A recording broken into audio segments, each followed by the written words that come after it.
Hey, what's up, y'all? It's your boy Mean. Welcome to the channel where anime and manga means more. Now, anyway, we going into part 5 of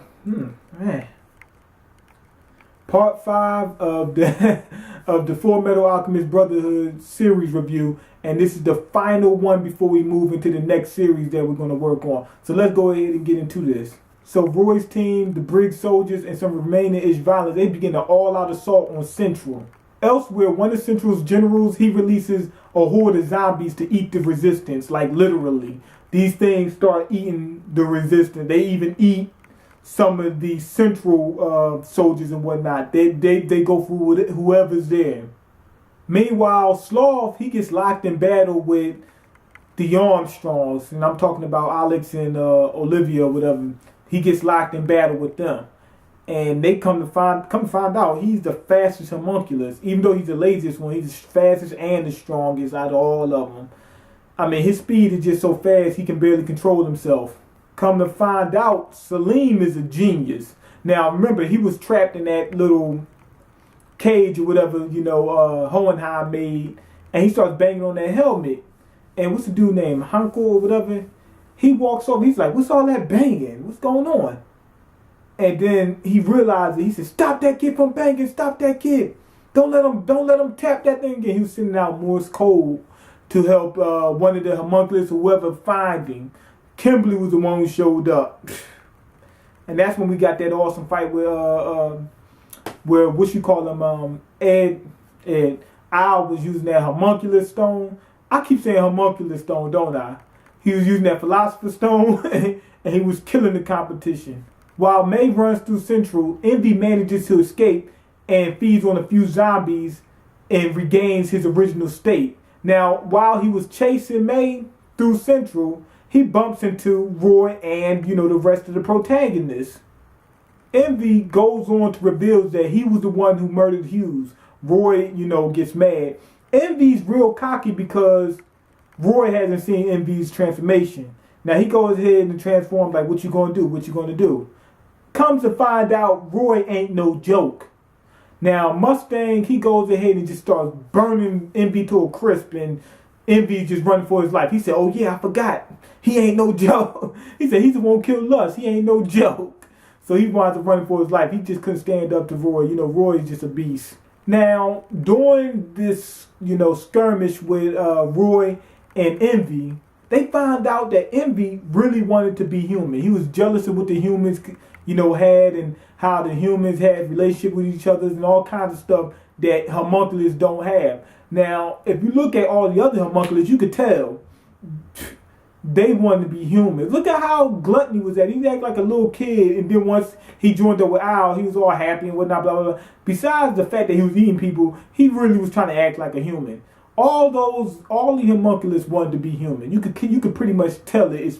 And once they revealed that Envy wanted to be human, even Greed, look, he was trying to hang out. Greed just flat out just did it. He said, "I don't care. I'm leaving you guys. I'm going to hang out with the humans and blah blah blah blah blah and all that kind of stuff."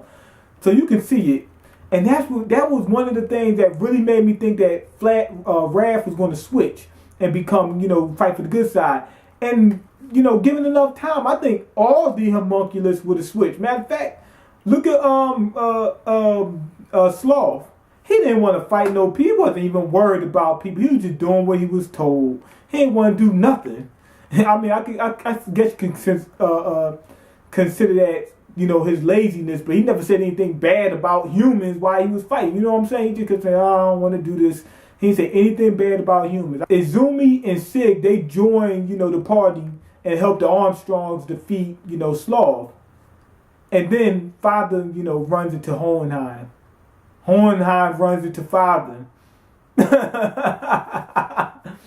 And they get into a little skirmish. Now, the good thing about this is Hohenheim's abilities far exceeds the homunculus and the other alchemists. But the thing about it is Hohenheim has no fighting abilities, which I like because that puts him on some kind of standing ground with the other characters. He just doesn't outshine. Because as I was watching it, I kept saying, "Oh, Hohenheim is going to run in there and just wreck shop."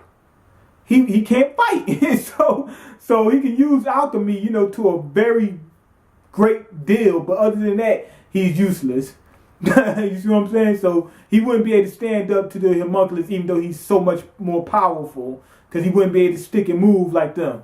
Especially with Raph. Raph would put an end to Hohenheim. Now, during Hohenheim's fight with Father, Father goes ahead and, Hohenheim tries, I'm getting them both confused. Father tries to absorb Hohenheim to take his Philosopher's Stone. You see him getting ready to say Homunculus Stone? Take his Philosopher's Stone. But he reverses it, and they realize that them souls still do have emotions and feelings and whatnot, stuff like that. And that's what the situation with Ed before, when he was facing Envy, and he kept seeing those people jump out. He said I can't cut them. They was real, but still they still just souls in the end. I mean, just kill them. But anyway, they help Hohenheim to draw what you call them the Father's homunculus stone out, even though Father wins in the end.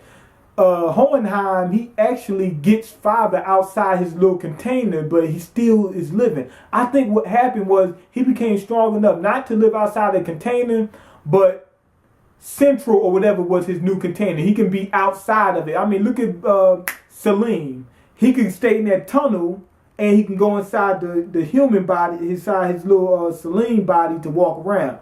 I think that was the case with Father. He can be outside that body, just not outside of Central, outside of that body. Bradley's home.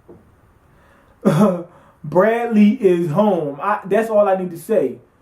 Greed, Food, and Buccaneer, they're some of the strongest fighters on the planet. All they could do was keep Bradley occupied.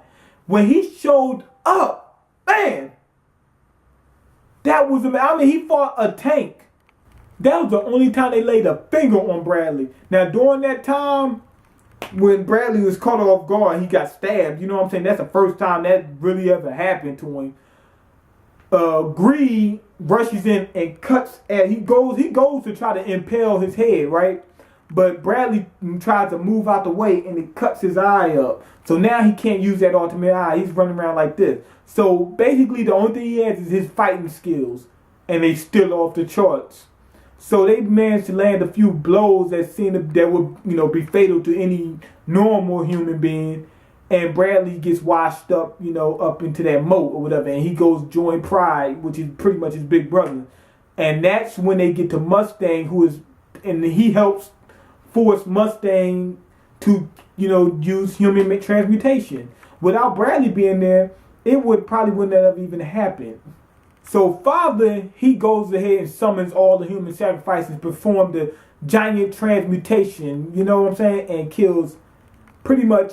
He's killing everybody in Amestries. But Hohenheim goes ahead and reveals his little ace in the hole, which was Scar and another giant transmutation circle. He was going around the city, releasing a little bit of his Philosopher's Stone into parts of the ground and whatnot, making his own transmutation circle using alchemy. Now, what's his name? Father, when he went to Amestries, remember they had the legend where they said there was a guy who made alchemy and another guy made alchemy or whatever. And Hohenheim says my alchemy is a little bit different. That's what that meant. Father went to Amestries and brought those people alchemy the way they use it now in that city, in that country. Hohenheim went to, what was it, Shing or whatever, in all them places, and he gave them alchemy. I think he reversed it, flipped it, whatever, and made his own version of alchemy, where they use different sources of energy. That's pretty much the main basis. They use different source of energy to use alchemy. And that's where that legend came from. They said a guy with blonde hair and yellow eyes or whatever, he created blah, blah, blah. And they said, well, we got a similar thing. The same guy did the same thing for us, but it really wasn't Hohenheim. It was Father, and then the other one was Hohenheim. I guess that's how the legend was created. Hohenheim reveals his ace in the hole and goes ahead and reverses the transmutation, putting everybody's soul back. Now, during this, Scar is actually facing off against Bradley. Scar is pretty much the best fighter they got on the protagonist side, even though Ed was able to defeat Scar during when they had that little thing going on with Kimberly. Bradley put his thing down. Bradley was mortally wounded. He put his thing down. Bradley cut Scar up, whatever. But Scar was doing his thing too, and he revealed his little ace in the hole. He did finish, the alchemy things on his other arm, and that gave him a little bit of an advantage over Bradley, because Bradley couldn't use his eye and he was hurt. But anyway, during this fight, Bradley is like, he gets his arms cut off. Now he beats Scar pretty much. But what happened is during the eclipse where they're doing the transmutation, it only could be done at that time. The sun comes back out and it blinds Bradley for a second. That gives Scar the advantage. Bradley's arm comes off, and when his arm comes off, he actually catches the blade that Scar broke in his mouth and goes to stab him with it. Oh my God. Bradley was just like, every time you seen him in the fight, he was like, oh, I was just like that. Oh, he was just like, everything that was there, he would use. He would use the landscape, the people against their own selves, he was just off the chain. Even on his deathbed, he still got that last slice in. But I think that Bradley would have eventually turned against Father. I think they all would have at some point in time. At some point in time, they was all going to, say, forget this. Let's just live out our lives, and then we can. That's what they really wanted. They just wanted to live out their life like humans could. Now, Father still pulled off the transmutation. It's just that all his souls was back inside the people's body. The Amesrians. So what happened was that lowered his energy, and he could not keep that energy, God's energy inside him. Now, what I think really happened is the Philosopher's Stones. I don't think they're actually breaking the rules of transmutation, equal exchange. They're using energy to transmutate now. You see what I'm saying? Energy, that E equals MC squared, whatever, where they can convert energy into mass. That way they don't have to use, some kind of like a brick to turn into gold or whatever. They can just use the energy from the Philosopher's Stone and transmute that energy into gold. See what I'm saying? That's what I think happened. And anyway, he said that the Earth is like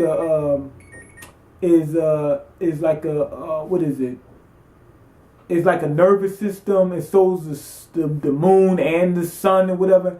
Basically, they're large bodies, like large pieces of mass. And I think what it is that, remember with alchemy and alchemy, they're using the energy from those places. I think what he did by using God's power, whatever, I think instead of really God's power, what he did was he absorbed the energy from the earth, from the moon, and from the sun, and bottled it up. And that's pretty much what they considered God. That's what I think what it really was. And that's what he was using to transmutate when he went to his final form. And that's when they started all-out assault on Father. And Father is just like it's nothing. He got a barrier around him. And they just like putting up a full-on assault, and it's not even penetrating.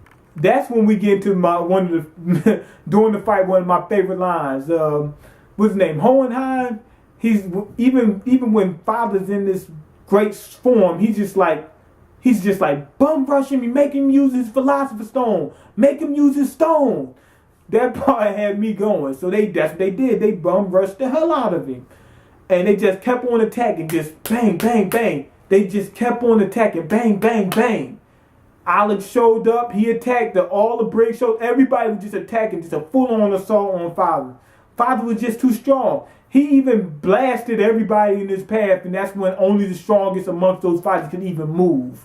During this time, Father was trying to escape to make another Philosopher's Stone. He could just absorb people and make them into a Philosopher's Stone at that point. And what he was trying to do was basically replenish his energy so he can hold God, inside of him, or that energy inside of him. And greed was attacking also. So he said, I'm going to use greed. Just take his philosopher's stone now. I can, go, stay in this form. Greed let him do it. And what he did was try to reverse it and pull out Father's philosopher's stone. And he winds up, Father winds up beating greed in that exchange in the end.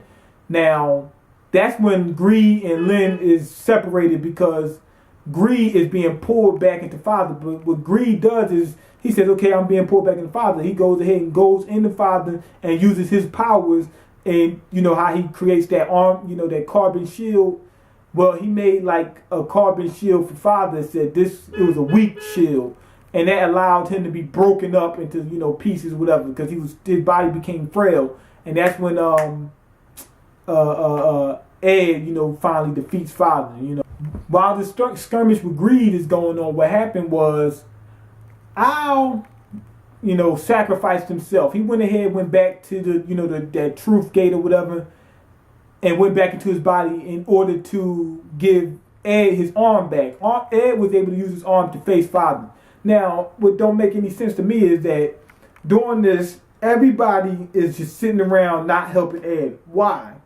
If Ed can take that attack and still, May can move, people can move. Why didn't they help him out? It didn't make any sense. But anyway, Al finally retrieves Ed's arm, and Ed's able to fight Father, and he easily beats him. Father was just in such a weakened state. And that's when greed came and did the John or whatever, and turned him into charcoal, and Ed was able to easily bust through him. Ed goes ahead and uses transmutation on himself again to retrieve Al. And what he gives up in return for Al is being able to transmutate, and also his leg, because once he gives up transmutation, he can't do it again. See what I'm saying? And he gets Ed out of that void.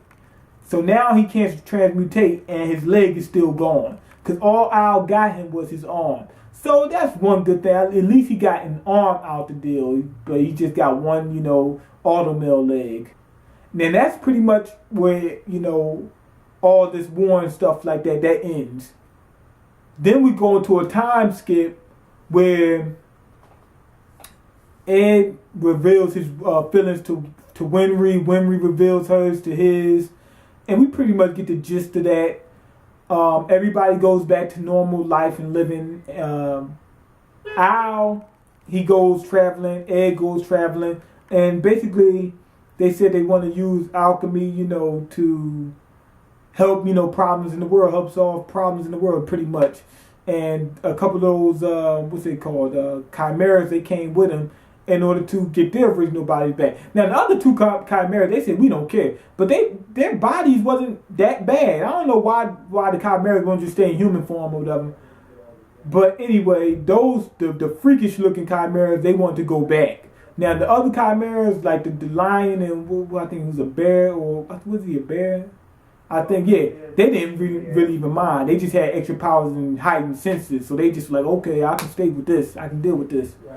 Now, when Father goes back to the truth gate, when Father goes back to that gate with the truth reveals that it is God. Like it's everything all in one. He kept saying, I'm everything. I'm even you. It's God. That's basically what the truth is.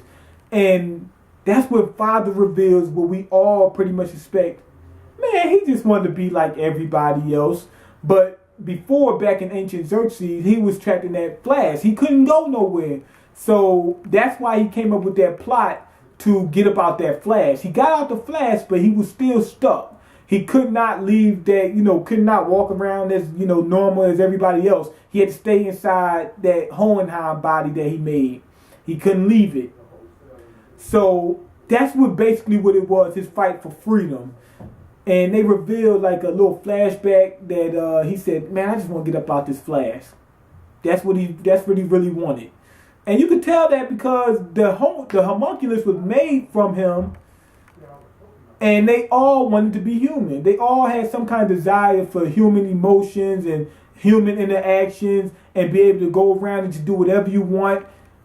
And they didn't have that luxury. And that's what he did those transmutations for. When he became God, when he got that God-like form or whatever, and was able to, transmutate on that level, he was able to run around freely like he wanted to. That's what he really wanted.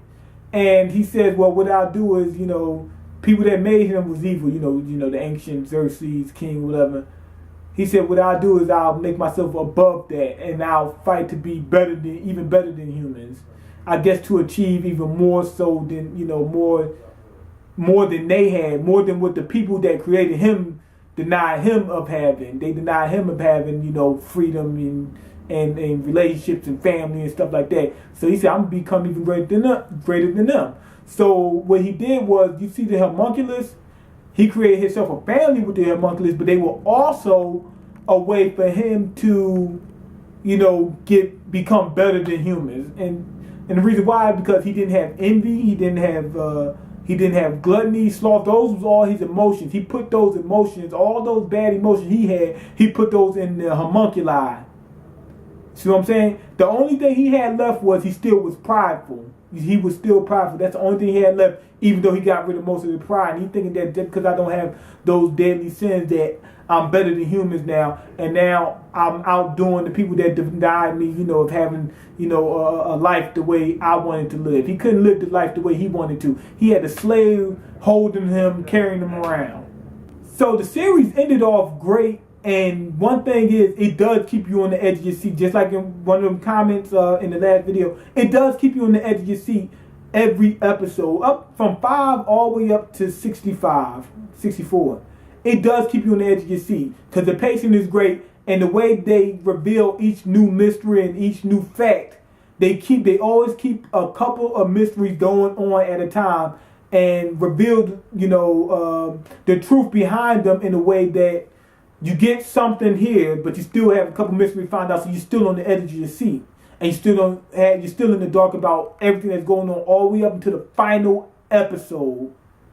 So it really keeps you on the edge of your seat. It really does. One thing that bothered me in the series, outside of that, Ed, basically overshadowing Al, was the fact that no one helped Ed during the father fight. It didn't make any sense. So another thing that wasn't really great in the series was the relationship between Winry and Ed. It was pretty much in the end was still left underdeveloped and left you wanting more, a little bit more. I mean, we pretty much got an idea of what's going to happen, but basically a summary is this.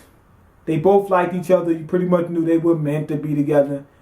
And which is great, but at the end, it was like they just said, hey, let's be together, and that's it. You know what I'm saying? It really left more to be desired. If they was going to say that, at least show them together at some point in time. We never get that. So that kind of turned me off. That relationship was left, very undeveloped in my point of view. One good thing was when Father was, with God, and God revealed who he was and everything like that, and he pretty much sentenced Father to whatever punishment or whatever he was going to receive. He looked like he was getting ready to cry. So the homunculus, basically what that means is, even though the homunculus aren't human, they had all the same emotions that humans had, and you can see that with all of them. They all had those emotions, and basically, Father just was trying to be free. You know what I'm saying? Like the homunculus didn't have the same luxuries that we had. We can just get up and do whatever we want to do. Father, he found a way to do that, and that was with alchemy, using people to make homunculus philosopher's stones, and then they can create those bodies and start using alchemy to make new containers. Because those bodies that those in pretty much were just flasks. You know how the homunculus got to be contained in something? That's what that was. And you really seen it when Envy really revealed that he wanted to be human. He killed himself. He said, man, you guys figured me out. He said, because I really just wanted to be human. I see what you guys do on a daily basis. And you know what I'm saying? Wouldn't you be jealous of that if you couldn't have a family? They had sort of a family. That's why Gluttony got so mad when they found out that Mustang killed Lust. See what I'm saying? So they had a slight bit of a family, but they didn't really get to socialize like other humans, nothing, and they always had to stay in those containers, you know what I'm saying? MB had to stay in that body. Because his true form was that little tiny lizard thing, so he had to stay inside some kind of a container, otherwise he'd die. So yeah, that's what that was about. They were trying to just gain some kind of freedom and use alchemy to do it. But anyway, that's pretty much my in the review that I have. And you can go ahead and leave your comments. Let me know what you think. This time I kind of messed up because guys got mad because they say I kind of rushed the last one. Yeah. But the thing was, with this one, I went too long, and now it's certain things. The camera shut off on me, and I was up there talking the whole time. I missed a couple things.